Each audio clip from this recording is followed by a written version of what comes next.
be uniform or just exercise clothes. But the gear you wear is actually a second skin, and it's a multi-billion-dollar industry. But does it really work? When it comes to athletic performance, can what you wear really affect how well you do?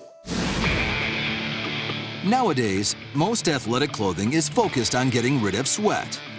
The buzzword is wicking, using fabric that moves sweat away from the body to keep us dry. But could that actually be the wrong way to deal with sweat? To find out, we jumped over the pond to visit a laboratory in Switzerland. AMPA is an independent facility that tests materials, textiles, and technologies for clients like the Swiss military. Here in this lab, they're testing clothing made by a company called X-Bionic. The makers of X-Bionic clothes believe there's a better way to design athletic apparel, a way to turn sweat into energy. If you just ask yourself the question, why do we sweat? And what sense does it make to take the sweat away from the body? Then we wouldn't sweat, you know, the evolution would have developed a human being without sweating. To examine the evolution of sporting apparel, Sports Science host John Brinkus will begin the test wearing regular workout gear. He'll go for a run on the treadmill in this one-of-a-kind climate chamber. So I'm wearing just a normal workout shirt, the kind that everybody wears in the gym, and I'm gonna run in 125-degree heat. Before he starts his workout, John will swallow a high-tech pill. This is actually a wireless sensor.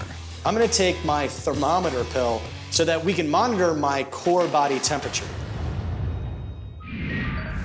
While the temperature we feel on the outside, on our skin, is important, it's the body's core temperature, deep inside, around the heart, that's critical. If the body core temperature goes above 40 degrees Celsius, at one stage you will not be able to control your muscles anymore, or it can be even more dangerous and go to a heart attack or a complete collapse of the whole thermoregulation system. Let's fire this up. Let's do it. It's time to find out how bad of an idea this actually is. Oh my God, that's hot. I feel like I could cook something right here. The climate chamber immediately climbs to a scorching 125 degrees. It's hot, very hot.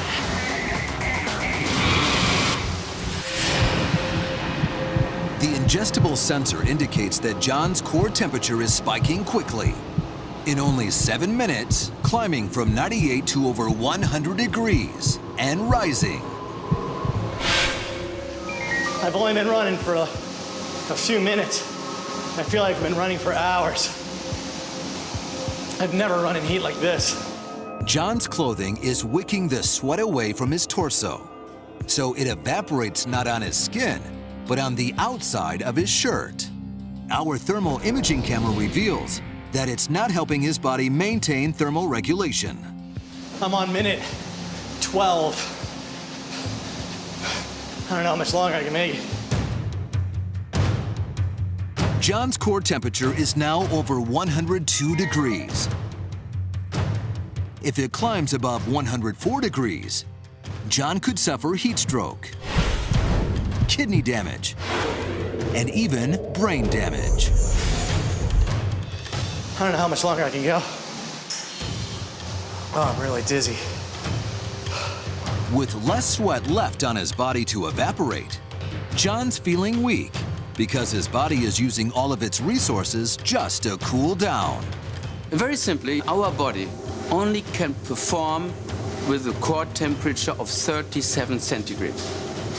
And he takes nearly all his energy to keep this regulation. After only 14 minutes on the treadmill, in 125-degree heat, disaster strikes.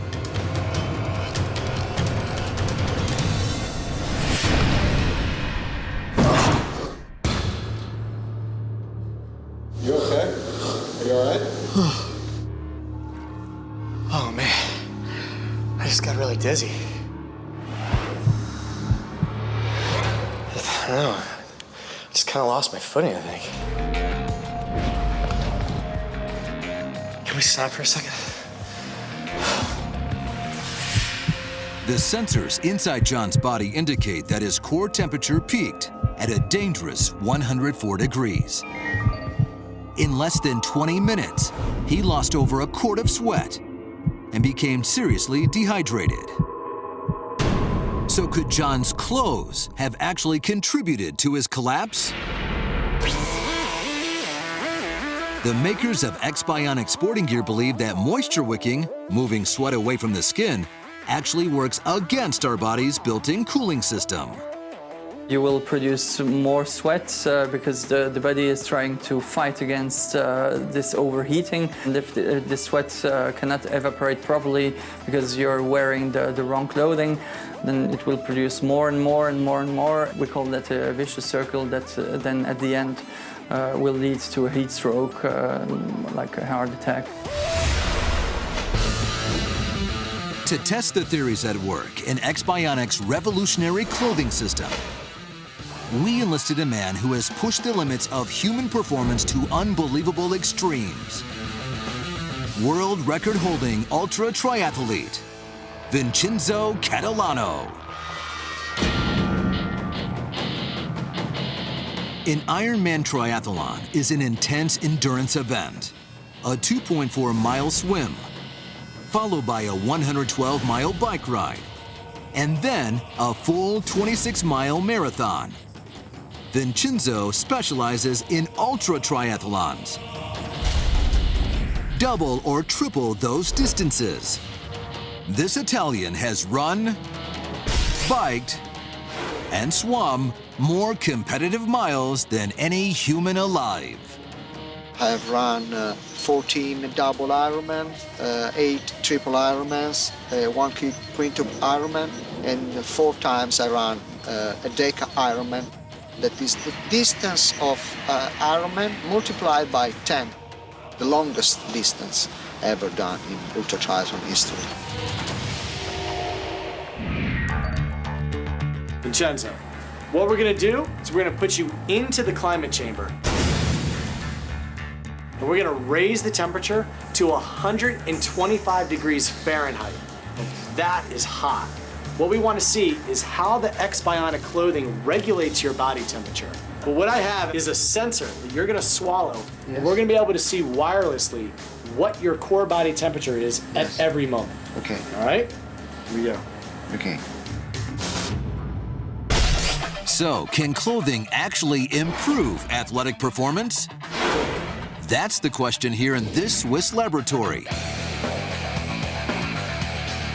where the inventors of X-Bionic clothing are testing their theories on a couple of lab rats. Wearing plain old workout clothes, sports science host John Brinkus didn't fare well on the treadmill in the scorching heat of the climate chamber.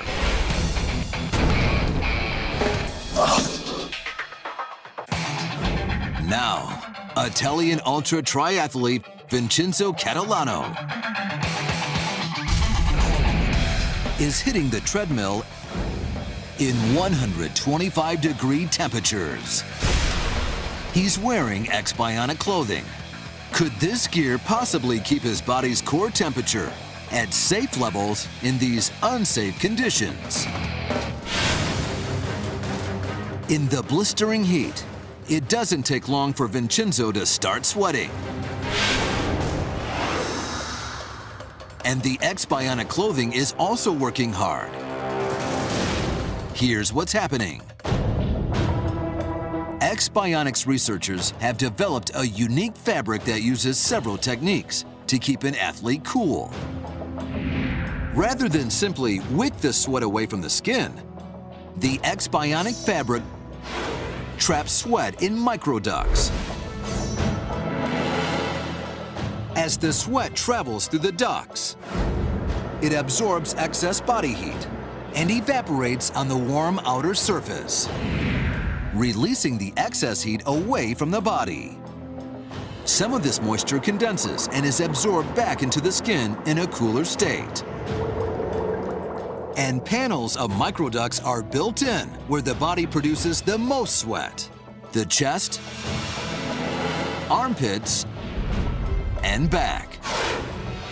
These panels help channel the remaining moisture and evaporation over a wider surface area on the skin, providing maximum cooling effects. We see quite well how the garment is functioning. We have the production here in the middle of the chest that is the highest. It will be then wicked laterally, and so it can evaporate on the whole part of the chest. If we can double the area that would be wet, we would also have the double cooling. Another X-Bionic innovation that improves performance is compression. A lot of workout gear uses compression to stabilize muscles, which is fine, but the squeezing inhibits circulation. X-Bionic solved this problem by spacing out the compression, improving blood circulation through the capillaries. This helps the cooling process and increases fresh oxygen flow to the muscles, improving performance. You can just keep going and going and going. Yes, I could. Yes. As an ultra triathlete concentrating on long distance, it's very important to have technological clothing, to have ideal temperature inside the body.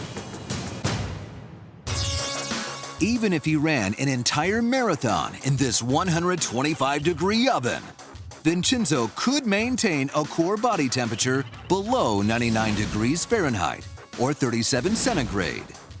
That's because the X-Bionic clothing works with his body's evolutionary cooling systems, not against them.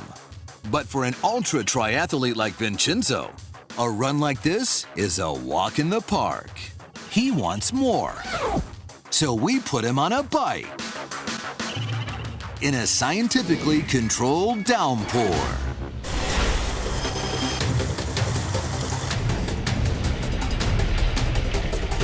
In cold, wet conditions, the same channels that pump warm air away from the body in the blistering heat work like insulation and keep warm air near the body. And this insulation keeps working when the workout is over. X-Bionic's design keeps the body warm, reducing the risk of muscle strains or tears after exercise.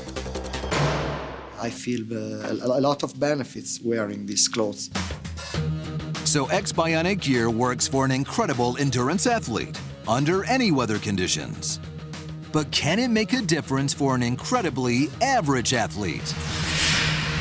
After cooling down and rehydrating, John enters the climate chamber again, but this time he's wearing X-Bionic gear. And the difference is quickly apparent. Doesn't feel nearly as hot. In the regular gear, his core body temperature shot up to 104 degrees. He used over 97% of his energy just trying to keep cool and failed. But in the same brain-melting 125-degree heat, John's core temperature never climbs above 100 degrees, allowing him to use his energy for performance. An amazing difference, created simply by wearing the cutting-edge clothing engineered by X-Bionic. My body was much cooler. All of my sweat stays on me so that my core body temperature stayed very low. So whether you're a world-class endurance athlete or a thoroughly average athlete, your performance can be improved if you wear the only clothes that can turn sweat into energy.